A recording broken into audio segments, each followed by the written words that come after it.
ध्येयं सदा परिभव नमभीष्टदोहम्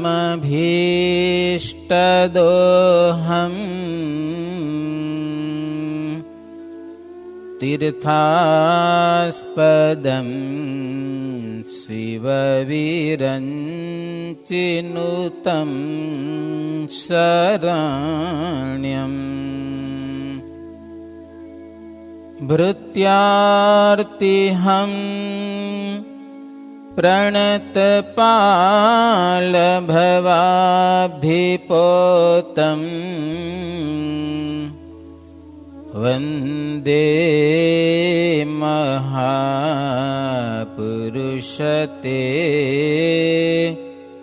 चरणारविन्दम्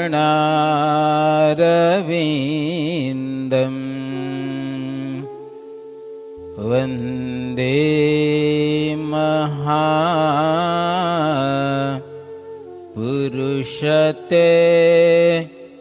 चरणारविन्दम्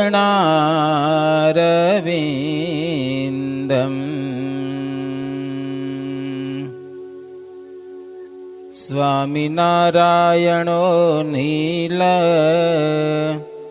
कंठो नारायणो हरिः हरे कृष्णाश्च सहजा नन्दः कृष्णोऽस्तु मे हृदि सहजानन्द कृष्णोऽस्तु मे हृदि। ॐ श्री हरि कृष्णाय नमो नमः। ॐ श्री घनश्यामाय नमो नमः। ॐ श्री स्वामिनारायणाय नमो नमः। सहजानंद स्वामी महाराजनी जय। श्री घनश्याम महाराजनी जय। श्री स्वामिनारायण भगवाननी जय। સર્વે સંતો તેમજ ભક્તજનો બધાને જય સ્વામિનારાયણ. એડેલાઇટ સ્વામિનારાયણ મંદિરમાં ઘનશ્યામ મહારાજ બિરાજે છે. બહુ સરસ અને મનોહર મૂર્તિ છે. બહુ ગમે આપણે બધાને એવા ઘનશ્યામ મહારાજ. જેવો તમારા બધાનો ભાવ છે ને એવા ભગવાન છે. ભગવાન ભાવના છે. બહુ સુંદર છે.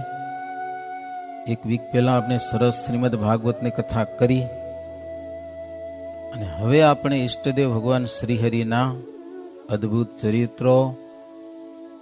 આપણા સંપ્રદાયમાં અનેક શાસ્ત્રો છે ભક્તજનો. ભગવાનના લીલા ચરિત્રોથી અને ઉપદેશથી ભરપૂર શાસ્ત્રો છે. એમ કીર્તન સાહિત્ય પણ જબરજસ્ત છે.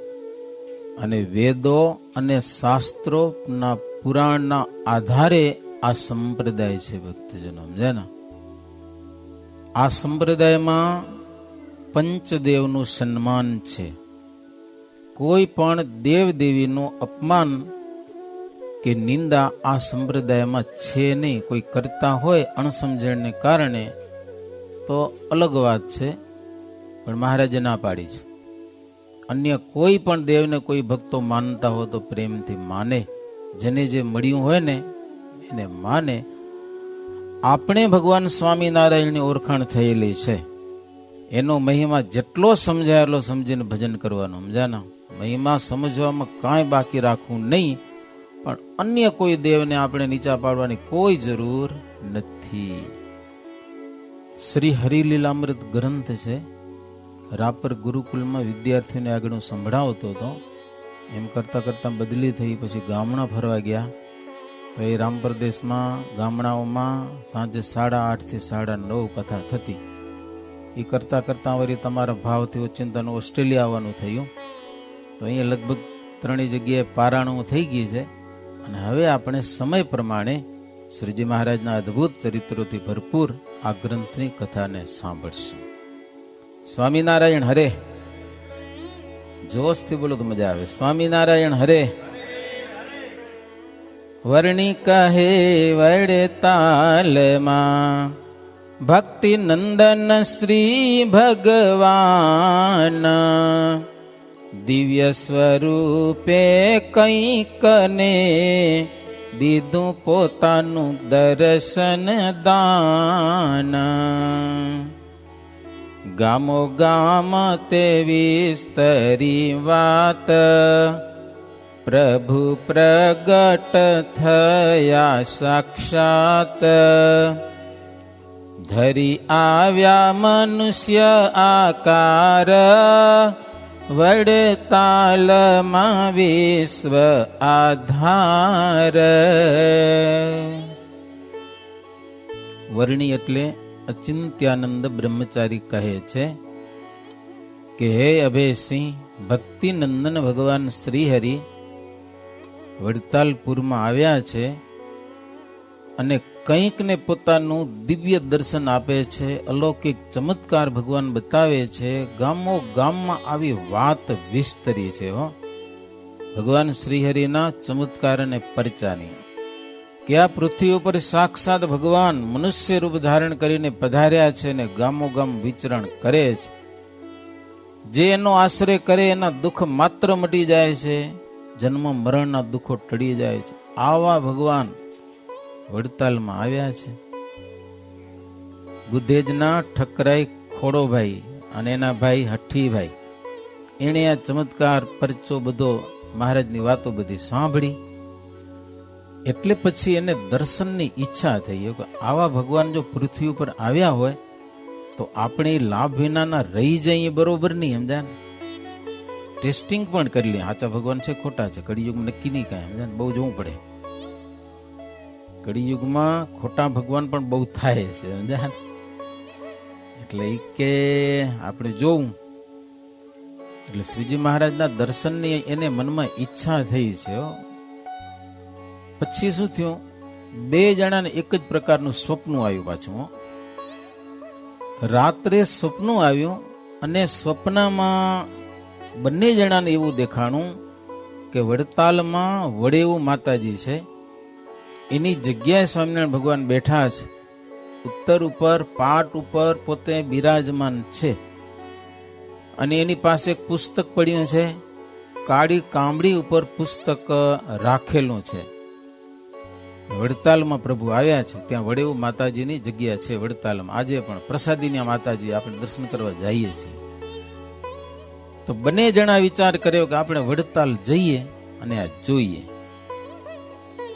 સ્વપ્નમાં દીઠા હરી જેવા ત્યાં જો દેખીએ એવા ને એવા નક્કી જાણશું તે જગ પાડ નહીં તો બધું આડ પંપાડ. શું વિચાર્યું? સ્વપ્નમાં આપણે દીઠા છે એવા ને એવા ભગવાન સ્વામિનારાયણને વડતાલમાં જોઈએ આપણે તો ભગવાન સાચા માનવાના. જો ફેરફાર હોય તો એ માનવાનું કે બધું આડ પંપાડ છે, ઢોંગ પાખંડ છે. આવું મારે નક્કી કર્યું 2 જણાએ. શું વિચાર્યું એણે? સ્વપ્નમાં જેવા ભગવાન દેખાણા છે એવા ને એવા દેખાય તો સાચા માનવાના આપણે. બંને ભાઈઓ વિચાર કરી અને આવ્યા વડતાલમાં. બરાબર વડેવું માતાજીની ધર્મશાળા, વડેવું ધર્મશાળાનું નામ છે, વડેવું ધર્મશાળા. ત્યાં સજાનંદ સ્વામીને ઉત્તર સન્મુખ પાટ ઉપર બેઠા છે અને પુસ્તક દીઠું કાળા કામડા ઉપર આવું બધું એવું ને એવું સ્વપ્નમાં જેવા દેખાણા હતા એવા દેખાણા. એટલે તો મંડ્યા દંડોત કરવા. તો ભગવાન સાક્ષાત કયો હાજર હાજર છે. બંને જણાના મનમાં હરખ બહુ ભરાણું. ભગવાન મળે એનો હરખ થાય કે ન થાય? મુમુક્ષુ હોય ને પરમાત્મા મળે એટલે કેટલો આનંદ થાય. મનમાં એને એમ થયું કે અંગદને રામ ભગવાન મળ્યા હતા, ગોપી ગોવાળને કૃષ્ણ પરમાત્મા મળ્યા હતા, એવા આજે કડી કાળમાં ભગવાન મળવા બહુ અઘરા છે, પણ આપણે મળ્યા. બહુ ફૂલાણા, મનમાં આનંદ બહુ થયો. ત્યાં તો શ્રીજી મહારાજે બોલાવ્યા, બે જણા નામ લઈને બોલાવ્યા. બુદ્ધિ જ આવો છો, લ્યો. બાજુમાં બિહારિયા મહારાજ. જો નવો કોઈક માણસ આવે ને તો શ્રીજી મહારાજ સભામાં એનું નામ લઈ અને એને વ્યવસ્થિત બિહારતા. શ્રીજી મહારાજની સભામાં શ્રીજી મહારાજ સન્માન કરતા, કોકનું અપમાન કરતા. ભગવાનની વાત અલગ છે, સમજ્યા કે નહીં? ક્યારેક સાધુને કાઢી મૂકતા, સમજ્યા ને? જેવી જરૂર પડે, ભગવાન તો ડોક્ટર છે, સમજ્યા ને? કેની કેવી ઔષધની જરૂર છે, કેવા ઇન્જેક્શનની જરૂર છે, ભગવાન સમજે, સમજ્યા? આનું સન્માન કરવાની જરૂર છે કે આનું અપમાન કરવાની જરૂર છે? પણ આપણે બધાનું સન્માન કરવું, સમજ્યા ને? આપણે કોઈનું અપમાન કરાય નહીં. પછી શ્રીજી મહારાજે જ્ઞાન વાર્તા સરસ મજાની કરી, સાંભળીને બહુ રાજી થયા. મહારાજને કે હવે અમને સત્સંગના નિયમ ધારણ કરાવો, એટલે કંઠીઓ પણ બાંધ્યો મહારાજ પાસે. પછી મહારાજને કે પ્રભુ એક વિનંતી છે. મહારાજ કે શું? તો કે બુદ્ધે જ પધારો કે હો, એટલી અમારી ઈચ્છા પૂર્ણ કરો. મહારાજ કે ચોક્કસ આવશું, પણ ગુજરાતમાં ફરતા ફરતા, એ ગામડા ફરતા ફરતા તમારું ગામ ચોક્કસ અમે લેશું કે આવશું ત્યાં. પછી બંને ભક્તો રાત રહી અને પોતાની ઘેર ગયા. શ્રીજી મહારાજની સાથે કાશીદાસ પટેલ હતા, બચ્ચાસણ ગામના. એ કેટલા ગામડામાંથી મહારાજના ભેગા ભેગા ફરતા, ઘણા દિવસ થઈ ગયા. મહારાજ કે કાશીદાસભાઈ હવે તમે જાઓ તમારા ઘરે, કોઈ કામ કરો કે તમારા સંસારના. ઘણા દિવસ થઈ ગયા, તમે ઘર મૂક્યું એને. કાશીદાસ પટેલ કે મહારાજ હજી ચાંગા ગામમાં મારા સંબંધી છે હો. મહારાજ કાશીદાસ ગયા હતા ને ત્યાંથી ભેગા હાલ્યા મહારાજ ભેડા, કે જેટલા ગામડામાં મારા સંબંધી છે ને એ બધાને તમારા દર્શન કરાવવા હે કે લ્યો, બધાનું કલ્યાણ કરવું છે. હજી એક ચાંગા ગામમાં રહી જાય છે મહારાજ. મહારાજ કે વાંધો નહીં, હાલો ત્યાં જઈ કે હો. પછી ચાંગા ગામમાં ગયા છે, એ સગા સંબંધીને બધાને ભેડા કર્યા. આજે સભા ભરાય છે ને આપણે કોને, અને સગા સંબંધીને કે તમે આવી જાઓ બધા, કહો દર્શન કરો, સ્વામિનારાયણની વાતું સાંભળો. તમને લાગે તો સત્સંગી થાજો, કે સત્સંગી જોરે કંઠી બાંધવાની નથી, ઈચ્છા થાય તો બાંધવાની, જોરે નહીં. પણ આવો ખરા કે એમ. તો શ્રીજી મહારાજ ચાંગા ગામમાં લોકોને દર્શન દીધા. અડધો દિવસ ત્યાં રહી અને સંજા ગામ, સંજાયા કરીને ગામ આવ્યા. ત્યાં ગરીબદાસ ભગત હતા, એને ઘેર શ્રીજી મહારાજ જમ્યા. ત્યાંથી પ્રભુ પાછા વડતાલ આવ્યા છે, કાશીદાસને ઘેડ વડાવ્યા. શ્રીજી મહારાજ ત્યાંથી ઉમરેઠ પધાર્યા છે. રૂપરામ ભાઈ બ્રાહ્મણ હતા લગભગ, એને ત્યાં શ્રીજી મહારાજ ઉતર્યા છે. થાળ જમ્યા. બીજે દિવસે નરભેરામ હરિભગતની ઘેર 4 દિવસ શ્રીજી મહારાજ ઉમરેઠમાં રોકાણા. મહારાજ ત્યાંના ભક્તોને કીધું કે જો અમે પેલા અહીંયા આવ્યા હતા ઉમરેઠ ગામમાં, તમને યાદ આવે છે? ભક્તો કે મહારાજ પેલા વેલા તમે આવ્યા હો એવું લાગે છે ઉમરેઠ ગામમાં, પેલા આવ્યા નથી, આજે પેલા વેલા આવ્યા. મહારાજ કે અમે આવ્યા હતા હો. શ્રીજી મહારાજ કે વર્ણી રૂપે અમે આવ્યા હતા, અને નાગનાથ મહાદેવ છે ત્યાં અમે ઉતારો કર્યો હતો, અને તમે અમારે માટે ફળ ફૂલ ને ફરાર લઈ આવ્યા હતા, અમને જમાડ્યા હતા, યાદ કરો. તો એ ભક્તો કે મહારાજ એને તો ઘણા બધા વર્ષો થઈ ગયા, આવ્યા હતા? હા ચોક્કસ. મહારાજ કે અમે હતા કે હો. ભક્તો કે મહારાજ તેદી અમે તમને ઓળખી શક્યા નહીં કે હો. મહારાજ કે હવે ઓળખો કે લ્યો. પછી તો શ્રીજી મહારાજ ઉમરેઠમાં ઉદ્ધવ મતનો પ્રકાશ કર્યો, ઉદ્ધવ સંપ્રદાયનો જબરો મહારાજે ફેલાવો કર્યો. ત્યાં બ્રાહ્મણો બહુ ભણેલા વિદ્વાનો, ઈ હારાય ભગવાનમાં માને, એની પાછા ભણેલા ઓછા માને હો. સામાન્ય માણસ હોય ને એ જલ્દી સ્વીકારી લે, પણ વિદ્વાનોને વાર લાગે બહુ સ્વીકારતા. વિદ્વાનો બધા કે મહારાજ જો શંકરાચાર્ય હતા ને એ પાડાને મોઢે વેદ બોલાવ્યા હતા, એવું અમે સાંભળ્યું છે. તમે જો એવું કઈ કરો તો તો અમે તમને ભગવાન માનીએ કે નક્કો ન માનીએ, અમે ભણેલા કે લે. મહારાજ કે જુઓ, વેદ ને તમે કેવા માનો? વેદ તો બહુ પવિત્ર વસ્તુ છે, સમજો ને, ભગવાન કહેવાય. વેદ એક પ્રકારે ભગવાન કહેવાય એમ. તો મહારાજ કે વેદ જેવી વસ્તુ પાડાને મોઢે બોલે ને એ સારું ન લાગે. પશુમાં પણ પાડો, બીજાને બધાને નામ બદલે હો. પાડી હોય ભેંસ થાય, વાછડી હોય ગાય થાય, વાછડો હોય તો આંખલો થાય, બળદ થાય. પણ પાડો જન્મે તેથી પાડો અને પાડો, નામ નથી બદલતું લ્યો એમાં. અરે એક વચનામૃતમાં મહારાજે પાડાને યાદ કર્યો તો વચનામૃતનું નામ પડી ગયું પાડાવર વચનામૃત લ્યો. તો મહારાજ કે પાડાને મોઢે વેદ બોલાવા એ હારા નથી. તમે ભલે કહેતા હશો, પણ શંકરાચાર્ય પણ કોઈ પાડા જેવો માણસ હશે ને એની પાસે વેદ બોલાવ્યા. તો બ્રાહ્મણો સ્વીકાર્યું છે. એ વાત સાચી છે તમારી કે પાડાને મોઢે વેદ બોલાવે હારા ન લાગે ને, વેદ શોભે નહીં. તો મહારાજ કે તમે એવો કોઈક માણસ લઈ આવો તો અમે બોલાવી એની પાસે. પછી ગામમાં હાવ ગાંડો માણસ હતો ને, કોઈ દી સ્કૂલે ન ગયો હોય ને ભણેલો ન હોય ને કપડા ફાટેલા તૂટેલા, હાવ ગાંડો માણસ લો ને, એવો માણસ ગોતી આવ્યા ગામમાં. આની પાસે તમે વેદ બોલાવો તો તમે ભગવાન સાચા. મહારાજને પૂછ્યો, એટલે નામ શું તારું? તો કે હલિશંકર. કેનો છોકરો હોય? તો મારા બાપનો. નામ આવડે કે ના આવડે નક્કી નહીં. મહારાજ કે વેદ બોલીશ? તો કે તમે કહો તો બોલવું કે લ્યો.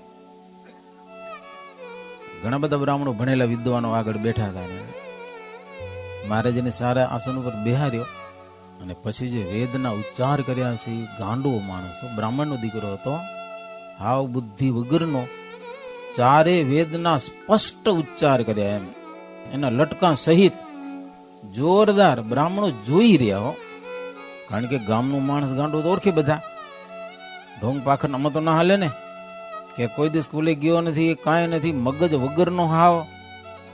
અને હરિશંકર મહારાજ ખાલી વેદ બોલાવ્યા એમ નહીં, એનો મગજ હરખો કરી નાખ્યો અને વેદનો વેતા થઈ ગયો, વેદ જ્ઞાતા થઈ ગયો, મહાભણેલ. આપોઆપ મહારાજ એની વિદ્યા દઈ દીધી ખાલી વેદ બોલાવામાં. અને વડતાલમાં શ્રીજી મહારાજે લક્ષ્મણ દેવની સ્થાપના કરીને ત્યારે વેદ મંત્ર બોલવા માટે યજ્ઞકુંડમાં મુખ્ય તરીકે, આચાર્ય તરીકે એની નિમણૂક થયેલી. સત્સંગીઓનું નામ છે હરિશંકરની. બોલો.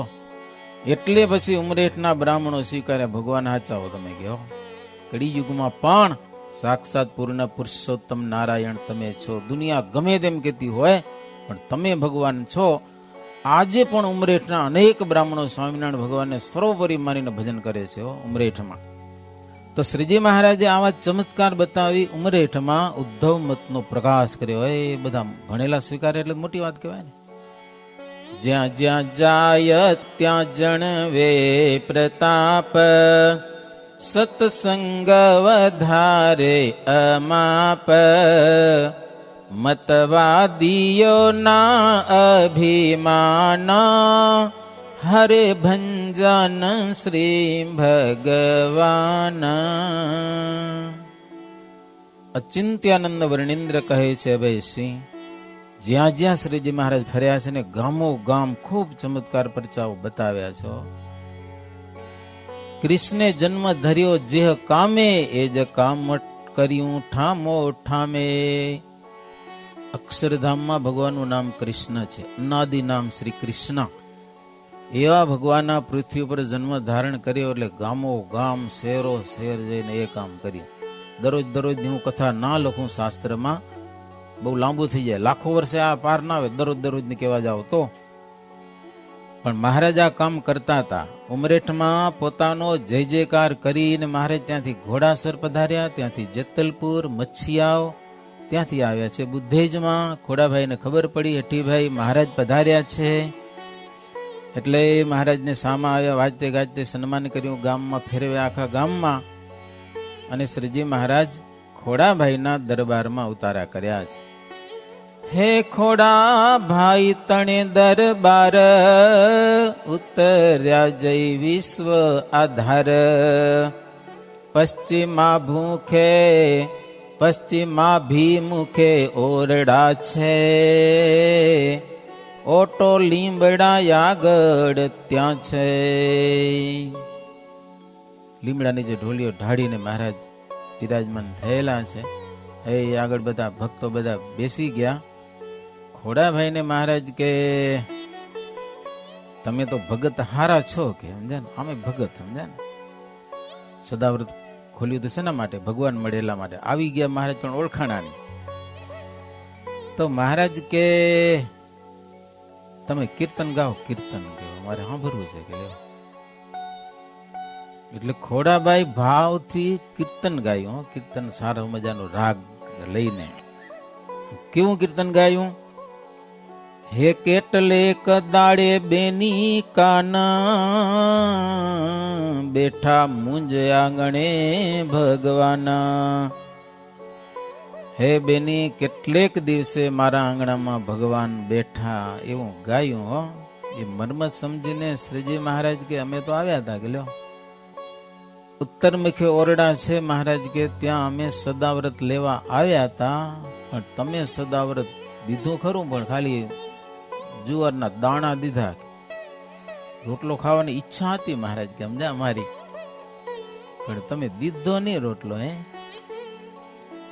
ખોડાભાઈ બોલ્યા શિર નામી, અહો ઈશ્વર અંતર જામી. મહાદુસ્તર માયા તમારી, અવરાયેલી બુદ્ધિ અમારી.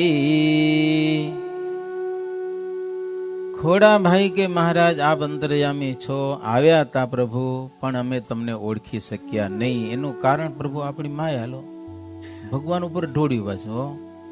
માયા તમારી એવી દુસ્તર છે કે અમે ઓળખી શક્યા નહીં. મોટી ભૂલ થઈ પ્રભુ. જેને માટે સદાવ્રત કર્યું છે ઈ આવીને માંગે છે, મારા જેવો કોઈ નહીં આવ્યો હોય તો એ ના આપવાનું એમ. પણ પ્રભુ ખોડાભાઈ કે મહારાજ ઈ અમારો અપરાધ તમે માફ કરીને આજે અમારે આંગણે પધાર્યા છો ને એનો અમને આનંદ છે. નહીતર ઘણી વાર કોઈક માણસ આપણું કોઈ ખરાબ કર્યું હોય, અરે કઈ ગાળ બાળ દઈ દીધી હોય તો માણસ આપણે એના પ્રત્યે આપણે ખબર આમ રોષ ભાવ મટે એની જિંદગી નીકળી આવ્યો. કેટલાક તો 25 વર્ષ પહેલા મને આમ કીધું હતું, એટલો વાર પછી યાદ કર્યો. ઈ વળી એના કઈક લગ્ન હોય છોકરા છોકરીના ને તઈ આમંત્રણ દેવા આવે ને તઈ સંભળાવે. બોલો આવું યાદ રાખે માણસો? ભગવાન નથી રાખતા. ઈ એવા કચરા અંતરમાં રાખીને શું કરું આપણે? ભગવાનના ભગત કાઢી નાખવાના. કાંઈક બન્યું હોય ને જતું કરી નાખવાનું, બસ જતું, કાંઈ ખબર જ નહીં, ના જોઈએ બસ. ખોડાભાઈ કે મહારાજ અમારો અપરાધ તમે માફ કર્યો. આપ પ્રભુ ગંભીર છો. અજાણતા અપરાધ થઈ જાય અને મોટા પુરુષો માફ કરે છે. ખોડાભાઈ કે અજ્ઞાની બાળક છે, જેમ તેમ બોલી જાય. મા બાપ સહન કરે છે, ક્રોધ કરતા નથી બાળક ઉપર. રાજા છે, પ્રજાજનો ઉપર ઝીણા ઝીણા નાના નાના એવા દોષ જુએ તો બધા ગુનેગાર થવાના કે લ્યો કોણ છૂટી શકે પછી? તો મોટા માણસોમાં સહેજે ગંભીરતા હોય છે. એ નાની બાબતો નહીં ભૂલી જાય છે, યાદ રાખતા નથી. ગાળો કઈ ઈશ્વરને યદે છે, તથાપી વૃષ્ટિ પ્રભુ તો કરે છે. જુએ જનોના અપરાધ જોયા, તો વિશ્વમાં જીવ જીવે ન કોય.